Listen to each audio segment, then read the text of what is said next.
എൻ്റെ ഈ ചിരി കാണുമ്പോൾ അറിയാം ആരായിരിക്കുമെന്നുള്ളത്.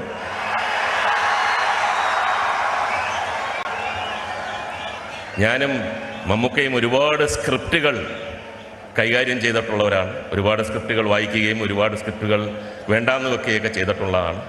എന്നാൽ നമുക്ക് രണ്ടുപേർക്കും അല്ല ആർക്കും തന്നെ പിടികിട്ടാത്ത ഒരു സ്ക്രിപ്റ്റുണ്ട്, ജീവിതത്തിൻ്റെ സ്ക്രിപ്റ്റ്. 41 കൊല്ലങ്ങൾക്ക് മുമ്പ് ഇവിടെ കൊല്ലത്ത് കാർത്തിക ഹോട്ടലിൽ അദ്ദേഹം താമസിച്ച് ബലൂൺ എന്ന ചിത്രത്തിൽ ഡോക്ടർ BA രാധാകൃഷ്ണൻ്റെ ഫിയറ്റ് കാറിൽ രാവിലെ ഹോട്ടലിൽ നിന്ന് വന്ന് എന്നെ വീട്ടിൽ നിന്ന് വിളിച്ച് പുത്തൂർ എന്ന സ്ഥലത്തേക്ക് ഷൂട്ടിങ്ങിന് പോയിക്കൊണ്ടിരുന്നപ്പോൾ ഞാൻ ഒരിക്കലും വിചാരിച്ചില്ല എൻ്റെ ഈ സ്ക്രിപ്റ്റിൽ അദ്ദേഹം ഇന്ത്യയുടെ മഹാനടനായിട്ട് വരുമ്പോൾ ഞാൻ MLA ആയിട്ട് വന്നിവിടെ അദ്ദേഹത്തിനെ ക്ഷണിക്കുമെന്ന്. അടുത്ത നിമിഷം നടക്കുന്ന എന്താണെന്ന് പോലും നമുക്കറിഞ്ഞുകൂടാ. ബഹുമാനപ്പെട്ട മന്ത്രി പറഞ്ഞിട്ടുണ്ട് സമയം കുറച്ചേ ഉള്ളൂ. എങ്കിലും ഒരു കാര്യം, ഒരുപാട് പേര് ആവശ്യപ്പെട്ട അനുസരിച്ച് എന്തെങ്കിലും മമ്മൂക്കയെക്കുറിച്ച് പറഞ്ഞില്ലെങ്കിൽ പിന്നെ കാര്യമില്ലല്ലോ.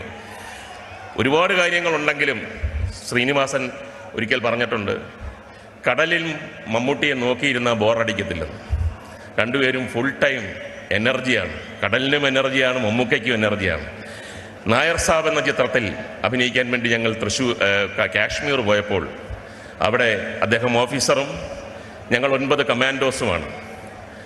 ഞങ്ങളെ രാവിലെ പരേഡ് ചെയ്യിപ്പിക്കുകയും എക്സസൈസ് ചെയ്യിപ്പിക്കുകയും ശാസിക്കുകയും ഒക്കെ ചെയ്യുന്ന ഒരു സീൻ എടുത്തുകൊണ്ടിരിക്കുകയായിരുന്നു അദ്ദേഹം ഓഫീസറായിട്ട് നിന്നിട്ട്. അപ്പോൾ ആ വളവ് തിരിഞ്ഞ് ശരിക്കുള്ള ബ്രിഗേഡിയർ ഒരു ജീപ്പിൽ വന്നു. അദ്ദേഹം കുറേ നേരം നോക്കി നിന്ന് കണ്ടു.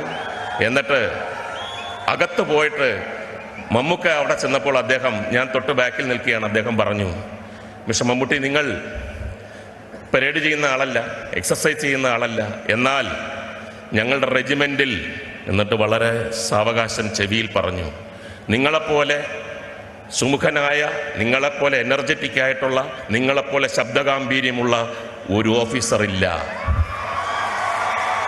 മലയാളി എന്ന നിലയിൽ, അദ്ദേഹത്തിൻ്റെ സഹപ്രവർത്തകൻ എന്ന നിലയിൽ അഭിമാനം കൊണ്ട നിമിഷങ്ങളായിരുന്നു.